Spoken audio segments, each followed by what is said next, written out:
Olá pessoal, boa tarde, tudo bem? Sejam bem-vindos a mais uma live do Pergunte ao Mestre. Hoje nosso convidado é o Rodrigo, deve estar chegando aí já. A gente já inicia.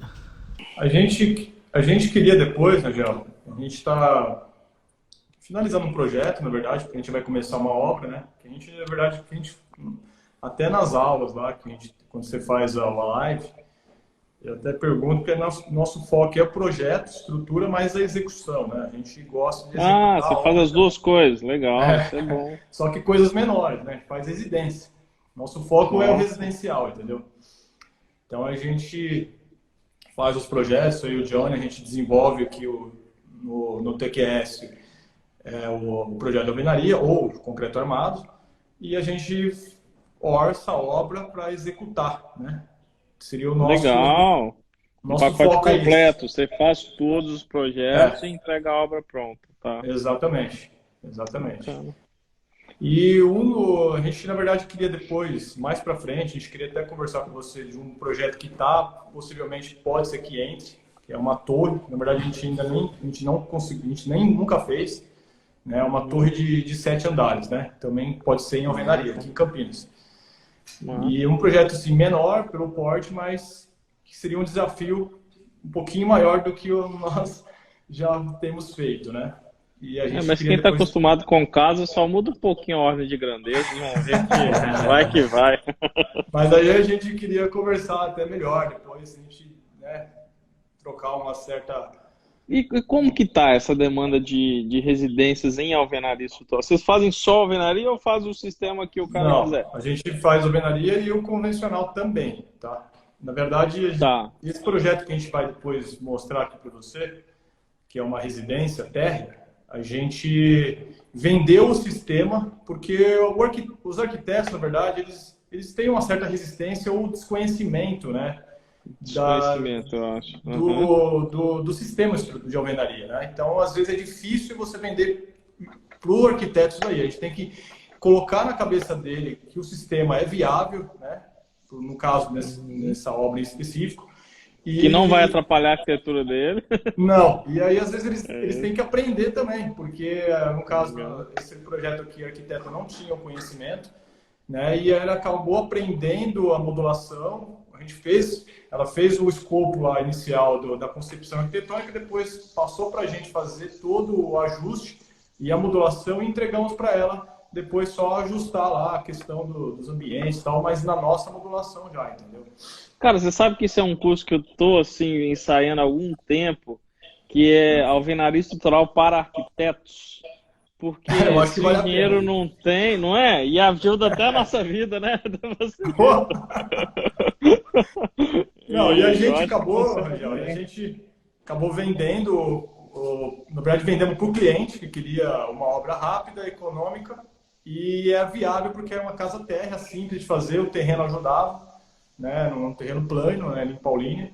E aí depois o arquiteto só fez a concepção arquitetônica ali, os ambientes e tal, e a gente ajustou. Então a gente conseguiu vender para o cliente que era mais viável para ele esse sistema, entendeu?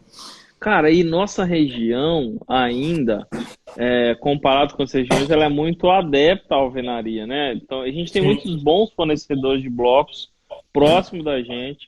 Paulínia, a gente já fez várias residências em condomínios legais aqui em Paulínia, Valinhos, Campinas, Itu, então nem se fala, Itu, Indaiatuba, porque está do lado das cerâmicas, né? Sim. Acaba que essa disponibilidade de mão de obra e de material inclinam ainda mais, né, para a possibilidade desse uso. Bem legal. Vocês dois já foram meu aluno na Unicamp, não foi? Já, Ou Já, não? já na Unicamp, Os né? dois. já na Ah, Unicamp. tá vendo? Tô Especialização. Unicamp, lembrando. na especialização O lá. primeiro curso que a Nossa. gente fez lá, inclusive, foi o de alvenaria estrutural. A gente começou por esse e Nossa, depois sofrendo. fomos um por outro. Ele introdução à Sofrendo alvenaria. porque Fazer o e a projeto matéria inteiro é na mão pesada, lá. né? Ô, João, mas O trabalho é na verdade é o pesadinho. seguinte, nós estamos com duas casas, né, que nós estamos fazendo o projeto e vamos executar, né?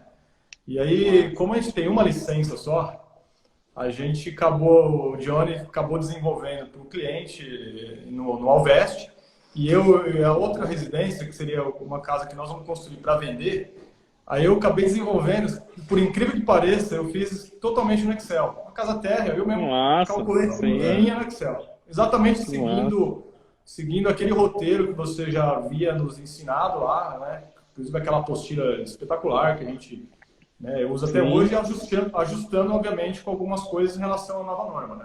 Então, No Master, a gente vai ter uma apostila maior do que aquela, provavelmente o dobro. Então vai ser um material, cara, eu imagino que somando as duas vai dar cerca de 200 páginas. Vai ser um material para consulta bem legal. Porque eu estou tentando focar ela com projetos, né? Daí eu posso fazer do meu jeito, né? Bem legal. Entendi. E lá na especialização tem uma apostila bem bacana também. Uma coisa que eu fiz também, até para poder comparar e poder entender melhor o software, foi isso. Foi fazer comparar uma as duas estrutura coisas? pequena. Eu fiz uma estrutura pequena ali e fui comparando os resultados, dimensionando a mão também, para saber onde que tá, como é que tá dimensionando, quais são os critérios, né? Você pegou erro. Cara, isso. Ele pegou um erro de lançamento. Cara, e você vai ganhando tato, né? Tá corrigido. Você vai ganhando tato das coisas, quando você começa a olhar, quando você faz manual e faz no software, cara, quando você tá fazendo o software, já tá sabendo, ó, vai dar isso. É quase que o software tá ali só para confirmar aquilo que você imaginou que ia dar. Exatamente. A gente encheu bastante até seu saco na dúvida de pilar lá, quando considera a alvenaria como pilar de alvenaria ou se é parede. Aí tava dando um probleminha ali com a angulação do bloco. Se tava um bloco 0 e o outro a 180, não entendia como pilar, parede diferente. Mas já corrigiram isso aí já também. Agora, independente... O Armando já corrigiu lá, viu? Já. O Armando já corrigiu. Ó, a nova revisão, a nova DEPA tá saindo, cara. Vou até perguntar pra ele. Na verdade tá pronta, né? Eu tô ansioso pelo novo. Deve ter arrumado isso aí já. A gente também tá aguardando essa revisão aí. E eu não sei se o Armando vai ver essa live alguma hora, mas ele já tá combinado que assim que tiver revisão nova, nós vamos fazer uma live com as novidades, explicando tudo que mudou pra gente... Igual eu fiz com o concreto, né? No ano passado, fiz uma live com o Aliô, ele explicou exatamente o que mudou pra gente... A gente que já é usuário, quem é novo, cara, pega tudo novo e tudo bem. Inclusive no Master eu vou fazer as aulas do Alveste já no novo e acabou. Só que quem já é usuário, poxa, você quer se localizar, né? E daí ajuda o desempenho. Márcia, e como que eu posso ajudar vocês dois hoje? Faz a pergunta. Acho que o primeiro ponto aqui que eu achei pouco material sobre isso, vou até mostrar o projeto aqui, deixa eu virar a câmera. Situação dessa que a gente tem encontrado. Dá para virar aqui ou só virar no celular aqui? Ó? Não, tem uma... Aí, foi. Então aqui, nesse caso que tem garagem, ele tem um balanço aqui, a gente teve que utilizar uma viga apoiando nessa alvenaria. Eu achei pouco material sobre como dimensionar essa viga, a única coisa que eu achei foi dimensionando o tombamento. Tirar essa viga apoiada aqui nessa alvenaria e dimensionar o tombamento, né? As cargas estão aqui para tombar e estão combatendo esse tombamento. Tem alguma coisa a mais aí que tem que prestar atenção? Eu engastaria essa viga na alvenaria? Simplesmente apoio ela? Tem alguma indicação para gente aí? Primeiro que a gente não tem nenhuma literatura realmente para dimensionar isso, tá? Inclusive, é uma das discussões que a gente tem lá no curso, né? De que qual que é a condição de contorno dessa viga? Ela é apoiada, ela é engastada, ela é semi-engastada. Então a gente ainda não tem materiais, nenhum estudo, nenhum artigo, nenhuma dissertação, livro então nem se fala, sobre essa ligação da viga da alvenaria com o elemento, porque depende de muitos fatores.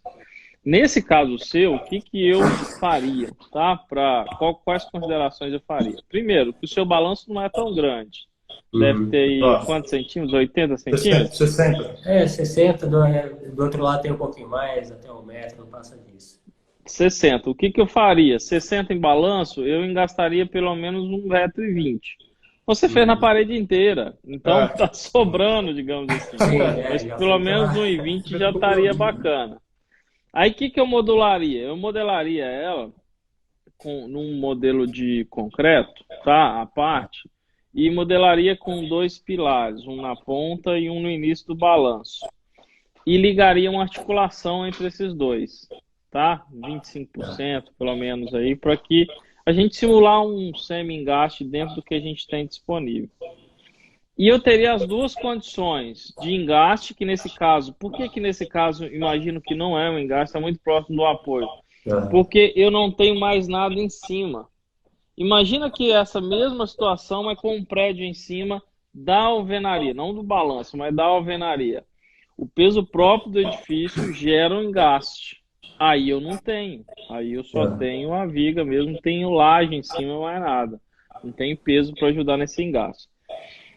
E aí eu verificaria como que são as reações de momento. Você vai perceber que eu tenho, lógico, um pouquinho de tração ali. Ela vai tentar fazer isso aqui. Então, na maioria dos casos, grautear esses blocos, esses 6 primeiros blocos, 4 primeiros blocos, ou os 4 primeiros e os 4 últimos. Eu fiz os 3 primeiros e os 3 últimos. Posso até aumentar. Perfeito, mas mais ou menos dessa linha. Eu pensando no 1,20 m o dobro, né, do balanço em engaste, levar a armadura até em cima do grout e fazer uma pata, na maioria dos casos isso é suficiente, para esse caso seu, inclusive. É uma dúvida que ficou também em questão dessa armadura. Eu vou ter ali uma junta de dilatação entre a parede e essa laje. A gente decidiu fazer essa junta para não ter fissura, poder direcionar. Como se fosse uma laje de último pavimento, tá? A gente tem esse cuidado. Então, mas aí, onde tem viga, não precisa. Por que a gente faz isso? A gente faz isso porque, em concreto armado, por exemplo, vocês dilatam a laje? Não. Que essa viga está invertida também, tá? Não sei se isso influenciaria. Ela está completamente invertida, né? Então, mas aí você vai precisar do engaste. Você vai precisar levar essa armadura para lá. Então eu passaria essa armadura. Eu fiquei com dúvida se eu parava ela antes. Não, você vai precisar dela. É melhor que não dilate, porque em concreto a gente não dilata, porque a laje é o mesmo material da viga. Então é tudo concreto. No alvenaria, não. Alvenaria é concreto da laje, grout da canaleta, são materiais diferentes, aí a gente dilata. Então, nesse trecho específico, eu não dilataria. Eu até fiz essa simulação que você falou aqui, deixa eu ver se dá para abrir.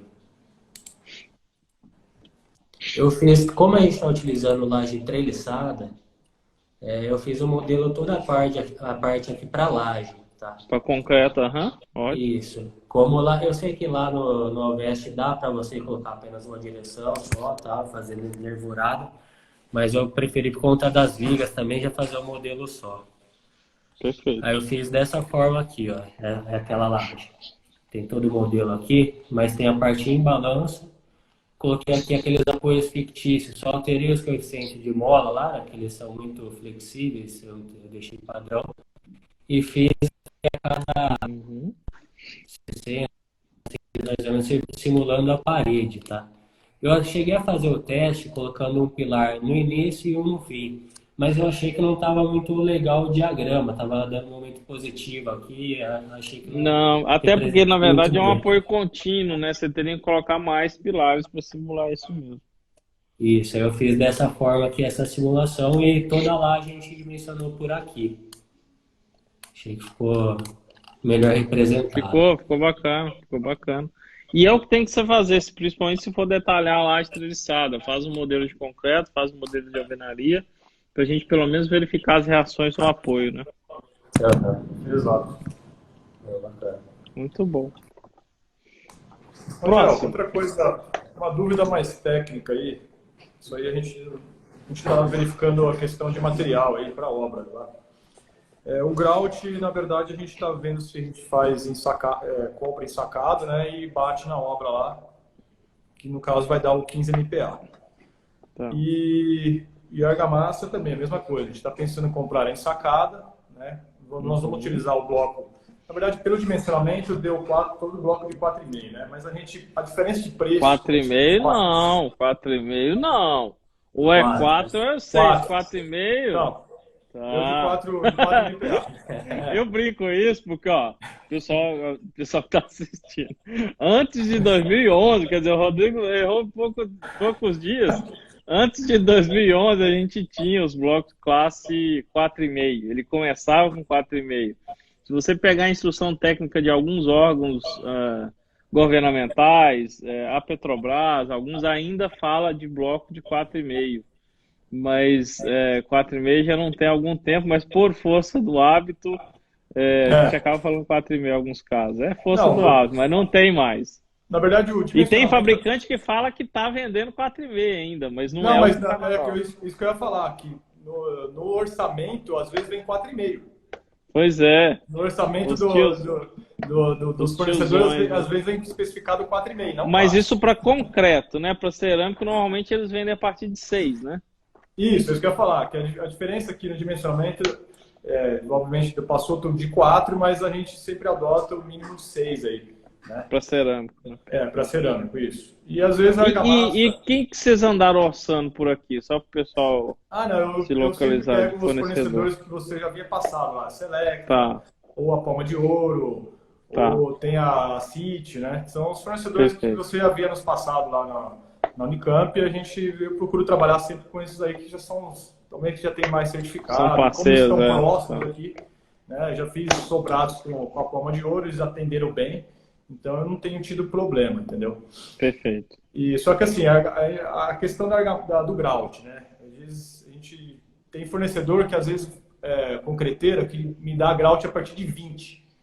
E a gente tem a dúvida, será que poderia, nesse caso, usar um grout de 20 para uma obra com 6 MPa? O que você recomenda? Não é certo? Pode, para o pessoal também que está acompanhando entender. O grout, a resistência mínima do grout é de 15 MPa.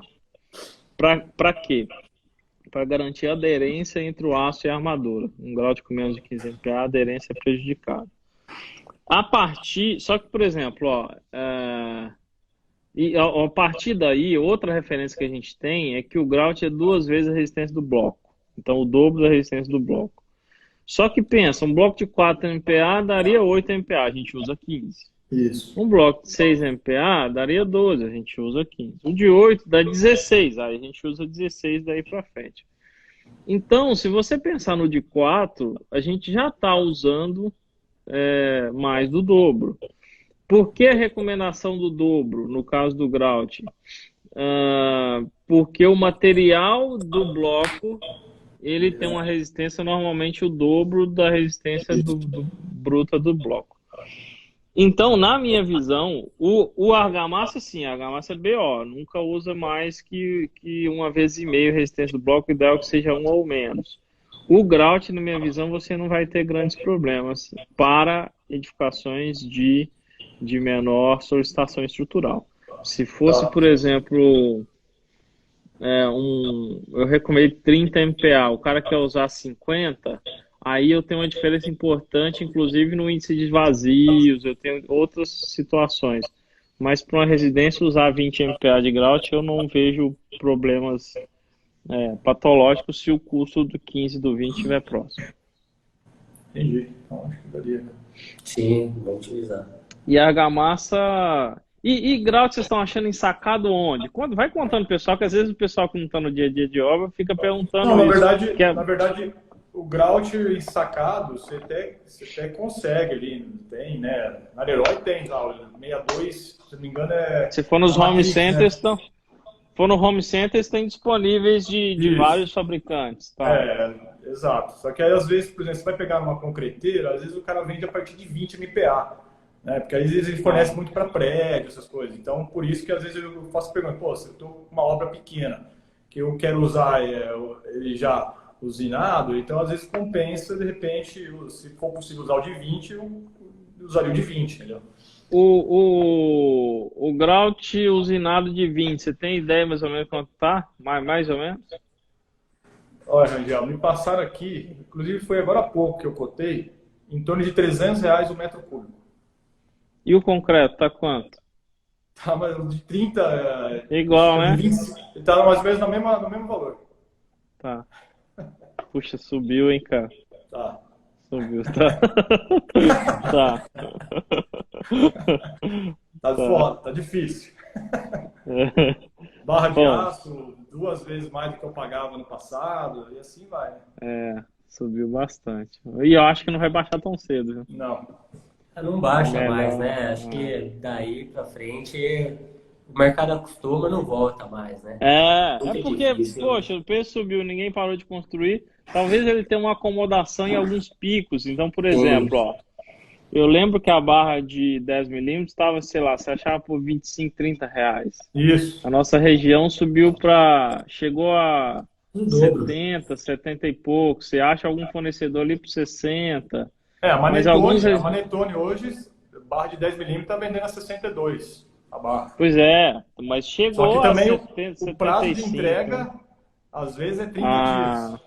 Então tem essa tem questão. isso Aí você baliza. Será que vale a pena esperar ou eu vou no... Ou você compra em quem está disponível um pouco mais caro ou espera o Exato. cara mais barato. Essa é a Mas tem questão. algumas regiões que o pessoal me mandou que o preço da barra de aço chegou a 80 reais, 90 reais. Então, Loucura. Ó, aproveitando que vocês dois estão aqui também e executam, já tem uma pergunta aqui do Vitor. E os pedreiros? Algum tratamento especial? Vocês tiveram dificuldade com isso? Rangel, na verdade, no começo é difícil, você tem que treinar, né? Mas hoje eu já tenho empreiteiros que já sabem fazer esse tipo de obra, né? Então, assim, dificuldade tem, mas a gente está em cima também, né? Porque a gente solta a modulação, a gente faz junto ali. Eu não vou deixar, vou concretar lá o baldrame. Eu já fico já sabendo onde eu vou o grout e já solto junto com eles. Inclusive depois a primeira e a segunda fiada. Então é uma coisa que a gente, assim, com o tempo... Tem que educar o cara pro jeito que ele estava acostumado com. Mas não é assim, pilares. não é todo mundo que faz. Não é não só locação também, mas limpeza de septo, espessura de junta, subir a elétrica junto. Tem que, no começo, a gente tem todo esse trabalho, né? Depois, agora que a gente está com uma mão de obra já mais treinada, mais acostumada a executar, aí fica um pouco mais, dá para soltar um pouco mais tranquilo com eles, mas a gente fica em cima mesmo. Perfeito. Mas não é nada muito complexo, é que são alguns detalhes que o cara não está acostumado a fazer, você precisa treinar. Se eu trouxer um estagiário aqui para o escritório, eu preciso treinar alguns detalhes. Sim. Ó, o João, que é aluno nosso mesmo, já está perguntando também para vocês, ó. No próprio baldrame você já deixa as esperas? Já concreto com ele já no local. Seguindo, inclusive, o roteiro de você já marcar no nosso projeto a locação dos arranques. A locação de chumbador dos arranques, isso, né? Já tem que deixar lá. Eu não gosto de furar isso depois, não. Mesmo numa residência. Sai mais caro, então. caro, dá mais trabalho, a qualidade não fica a mesma. Eu prefiro perder esse tempo marcando lá onde eles vão, lá que vai perder um tempo marcando junto, onde eu vou deixar, do que eu ter que fazer esse trabalho depois e não vai ficar a mesma coisa, né? Não é a mesma coisa. Perfeito. Em radier que dificulta um pouco. Em radier é complicado porque depois você tem que fazer o nivelamento de todo o radier. Mas uma viga baldrame não é tão difícil assim, não. Exato. Beleza. O João era da mesma sala. Eu lembro disso mesmo. Era da mesma sala da Unicamp lá. Ficava colando de vocês aí. João, uma coisa que a gente queria saber, porque eu já vejo obra em condomínio sair muita obra naquele tijolo ecológico. Tá. Não tem norma. Ontem eu fiz uma live sobre isso. Você viu, não? Você Hã? não viu, né, Oreia? Ontem eu fiz uma live sobre isso. Eu não vi. Depois você assiste, mas para perguntar que eu te respondo. Então, a pergunta que eu quero saber é o seguinte: como é que o cara dimensiona isso? Porque está saindo obra, você vê obra do outro lado da rua, tijolo ecológico. Como é que o cara ele dimensiona como alvenaria estrutural, sendo que, mesmo que não seja? Qual que é a jogada aí? Ó, é isso que a gente falou ontem. Primeiro que não tem norma. É igual o dimensionamento do ICF, tem dois ICFs, né? O de isopor, tem aquele que o ICF é externo e que interno é parede de concreto. Aí dimensiona como parede de concreto. O isopor, onde a parede de isopor é interna e externo é argamassa, não temos norma para dimensionar isso. Então o que o pessoal faz, Rodrigo? O pessoal dimensiona as tensões, quem dimensiona, porque eu acho que a maioria é tudo empírico, tá? Sem cálculo nenhum. Mas dimensiona-se como as tensões é igual a alvenaria estrutural, porque elas são amarradas, tá? E aí a gente tem comportamento das tensões iguais. O problema é que, como não tem norma para isso, é o que eu estava falando ontem. O João representa, o cara que fiz a live ontem, ele representa 50 fabricantes de blocos de tijolo ecológico. Até falei com ele ontem para ele me passar algum contato aqui de Campinas que eu quero visitar, tá? Eles têm duas normas, Rodrigo, do bloco em si. Isso tem. Então, o bloco, para ser ele tem que ter essa dimensão, desse tamanho, a família é assim. Para que ele seja aceito, ele tem que ter pelo menos 2 MPa de resistência média, a menor não pode ser menor que 1,7 MPa. Mas pensa, 2 MPa é bloquinho de vedação, então é para isso, está toda pensada a norma atual para isso. E a gente não tem ensaios de prisma. Então, o que o João está fazendo, vai tentar fazer com todas as empresas ele vai, inclusive é uma coisa que ele comentou que é engraçado, que o ensaio do bloco em si, ele é um bloquinho, você já viu, um tijolo, né, com 2 furos. Não pega um bloco e manda ensaiar. Pega aquele bloco, corta na metade, coloca um em cima do outro, na metade, e manda ensaiar. Aí não é nem ensaio de prisma, nem ensaio do bloco. É o ensaio que eles têm. Aí não tem coerência nenhuma. Então, o que eles querem melhorar isso, tá, para que tenha essa segurança. Hoje, de novo, respondendo essa pergunta de forma mais exata, é empírico. Não tem conta para chegar no que a gente quer. Tentar conectar isso com a norma de alvenaria em algum futuro.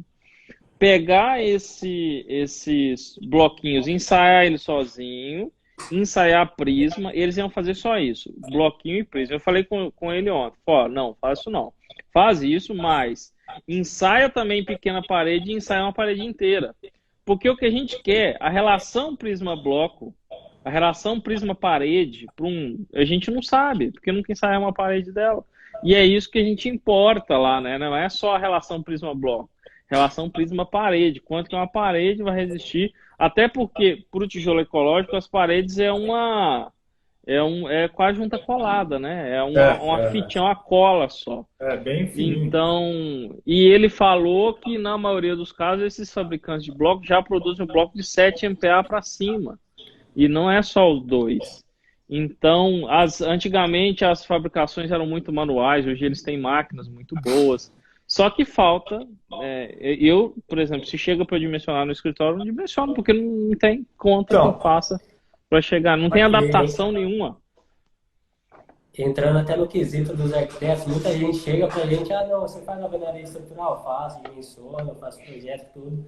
Aí chega um projeto ali para fazer com esse tipo de bloco aí, com bloco cimentício, né, ecológico. Aí a gente tem que explicar, isso aqui não é abordado pela norma, é um outro método construtivo. Né? Você não tem conta que você vai fazer, que você vai falar, eu dimensionei assim, hoje não tem. É isso que ele falou ontem, é tudo empírico, a gente sabe que suporta, que tá lá, mas cara, aí não é engenharia, né? Aí é empírico. Não, mas hoje o que é o mais engraçado é que tem casos de alto padrão saindo nesse tijolo ecológico, entendeu? Então eu queria saber como é que o cara, como é que ele desenvolve o projeto estrutural, é isso que eu queria saber. Não é? O que dá para fazer, por exemplo, se o cara quiser, o que dá para fazer é fazer pilar e viga e fechamento com esse tijolo. Sim. Aí funciona, entendeu? Aí você faz uns pilarzinhos ali, porque tem ele de 15 de largura, entendeu? Faz uns pilarzinhos de 14, naquela região você dá uma disfarçadinha com revestimento e faz o fechamento com bloquinho. Se quiser ter funciona muito bem. Tá? Agora, no alto padrão, o cara foi Porque assim, também é importante separar, Rodrigo, porque tem o tijolo maciço. O tijolo maciço, que se utilizava muito antigamente, pode. E a norma dá padrões para ele. Então, o tijolo maciço, a relação prisma-bloco é de 0,6, relação parede-bloco também. Tem todos os parâmetros lá de como fazer isso. Fica bonito, nem precisa rebocar. Eu acho bonito também. Eu estou para construir uma casa de campo, o Rodrigo, numa chácara perto da Del, aqui em Campinas, um loteamento novo que saiu, bem legais. Tem uns lagos e tal. Eu até fui lá esse dia no domingo e mostrei pro pessoal.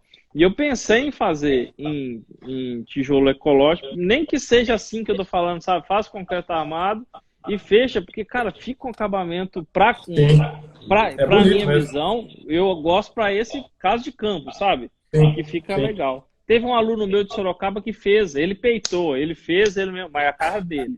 Ele mesmo construiu, ele mesmo executou, fez com caixilho preto, ficou lindo, cara. Mas não temos parâmetros para isso ainda.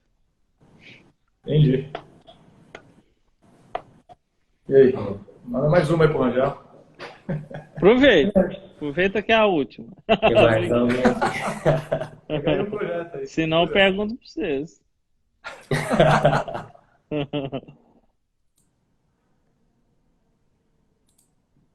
Fica Acho que era bonitinho. mais Esse, isso. Dificuldade que a gente teve também, Rangel, de achar material. Agora a nova norma está abordando, mas a gente não conseguiu entender muito bem também essa questão de parede muito esbelta, né? Que, com lambda maior que 30. Como é que considera esse efeito de segunda ordem? Aí tem o anexo C. Vai ter alguma coisa disso no seu material? vai ter uma aula só muita... disso. Mas vamos pensar vou tentar o pessoal que está assistindo entender o histórico. Até a norma de 2011, 2012, a norma atual, a norma anterior, né, a gente tinha uma forma de calcular o limite de esbiotez das paredes, que é considerando igual um pilar, considerando travamento só no pé e em cima solto.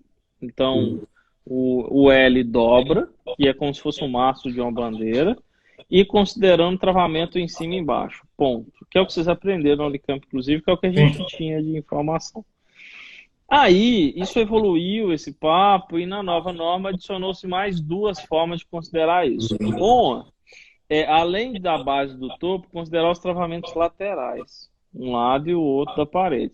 Se eu travar só um lado, se eu travar o outro. Porque, claro, se eu tiver não é o enrijecedor, continua lá também, que eu posso aumentar, mas o travamento da própria edificação. Para que ele seja considerado um travamento, inclusive, tem que ter passando de pelo menos 5 vezes a espessura do bloco. Mas, sem entrar em muitos detalhes, essa é uma das formas. Só que ainda existe uma situação, como que foi pensado isso? Então, eu vou conseguir a dissertação que deu informações suficientes para esse anexo, porque lá tem mais subsídios para vocês entenderem, tá? Tem vários anexos que estão lá que são trabalho de dissertação de outros colegas, como, por exemplo, de alvenaria participante, que é utilizar a alvenaria estrutural para ajudar no contraventamento de edifício de concreto armado. Um trabalho do Alisson Medeiros, que tem um minicurso lá com a gente no Master. Aí, uma situação normal nossa, tinha uma situação que acontecia bastante, que no edifício, a última, lá em cima na caixa d'água, eu tenho caixa d'água em fibra e com o pé direito muito alto, porque os edifícios são grandes, e aí acabava dando paredes tipo de 5 metros de altura. Só que paredes sem carregamento vertical nenhum, porque não tem carga em cima, ela é só um fechamento, um pano, né? E eu tenho cargas laterais, só que é de vento. Um painel fletido, sem carga nenhuma. Então, esse anexo foi pensado nessas situações de baixíssima carga e que eu precisava de esbiotez maiores. Agora, para uma residência, por exemplo, um sobrado, para você conseguir fazer um pé direito duplo, não é um bom lugar para você utilizar. Por isso que ela é um anexo, inclusive, sabe? É uma fora. Se você quiser fazer, é assim se assado. Mas não se explica como que são esses momentos de segunda ordem, por isso que a gente vai adicionar uma aula disso. É porque a gente encontra aqui nessa casa mesmo, né?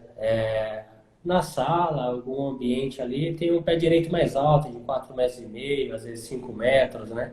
Ou então, quando é sobrado aí, um pé direito duplo, você vai ter ali uma outra parede que vai ter 6 metros. De repente, a gente vai prejudicar todo o restante da alvenaria, sei lá, aumentando a espessura do bloco para atender uma parede específica, entendeu? Eu vou ter que fazer de 19 todas as paredes só por causa daquela? Ou será que eu poderia utilizar o anexo C armar aquela parede ali por ser esbelta e manter o bloco de 14 para as demais, entendeu? Isso que a gente ficou na dúvida. Não é o utilizando esse objetivo. parâmetro. Não é o objetivo desse anexo. Esse anexo é nessas situações, igual eu te comentei, com carga vertical quase nenhuma. Quando for aplicar isso e colocar os momentos de segunda ordem, provavelmente continua não passando. Uma boa solução nesses casos é usar enrijecedor mesmo.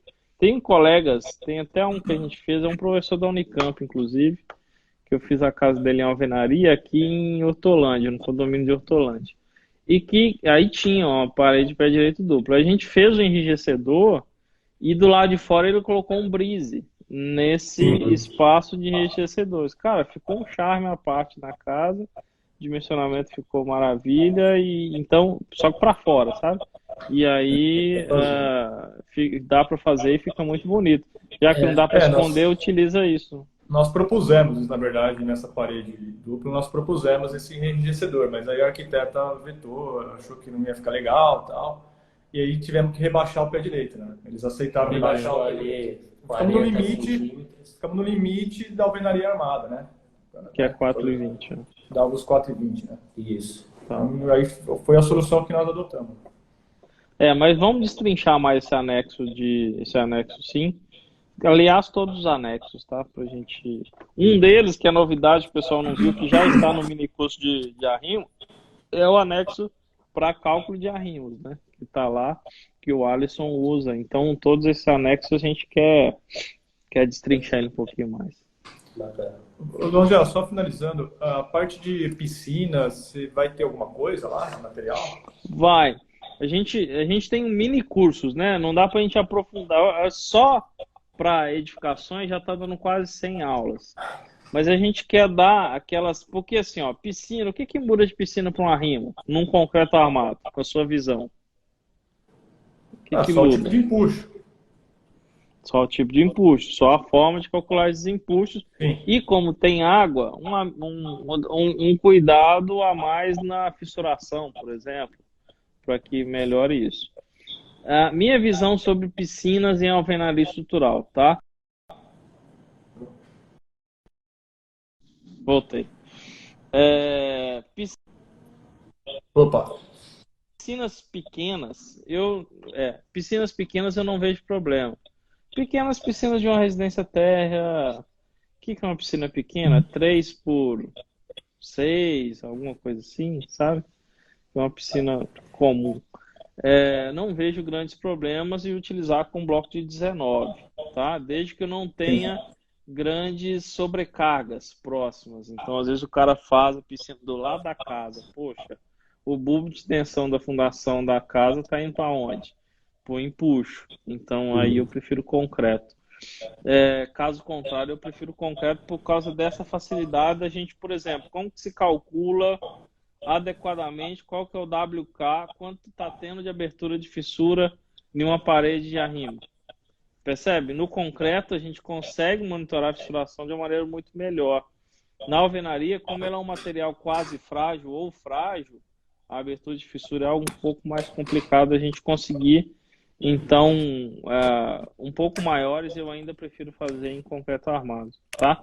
Mas sim, a gente vai abordar isso um pouco mais detalhado no curso. Porque pra gente que executa é questão de agilidade. Mais fácil. Né? Mais fácil, mais rápido. Você já levanta uma piscina em uma semana, você já deixa ela já praticamente pronta para fazer impermeabilização, revestimento, essas coisas. Né? Então, por isso que a gente pergunta que pra gente é mais fácil a execução em alvenaria. Né? Mas é o mesmo caminho, só que você vai aplicar empuxo. E, na verdade, se a piscina for enterrada, é uma situação mais agradável do que o arrimo, porque os empuxos se equilibram, né? Sim. Ou, na pior das hipóteses, a piscina está vazia, e aí é um arrimo, né? E onde que ela é um pior caso, ela cheia? Na fundação. Então, tem que considerar ela cheia porque a carga na fundação muda. Mas, na pior das hipóteses, você considera ela vazia e dimensiona o arrimo no contrário e acabou, não tem muito segredo, não. E, Rangel, uma coisa que eu sempre tive dúvida, eu já vi em projetos de colegas também de contrato para executar, as estacas. É bom sempre na placa da laje, do fundo, ter umas estacas no meio lá, ou não? Se fosse um radieiro estaqueado. Depende do tamanho desse vão. Eu ainda prefiro, porque assim, ó, se ele tiver estaca direto na laje de fundo de piscina, eu detalho um capitel, um engrossamento de concreto ao redor dessa estaca. Sim. Eu ainda prefiro fazer uma viga e colocar essa estaca na viga, nem que seja duas, e não ao entorno, porque a gente pode ter problema de punção, sim. A menos que dimensione essa punção.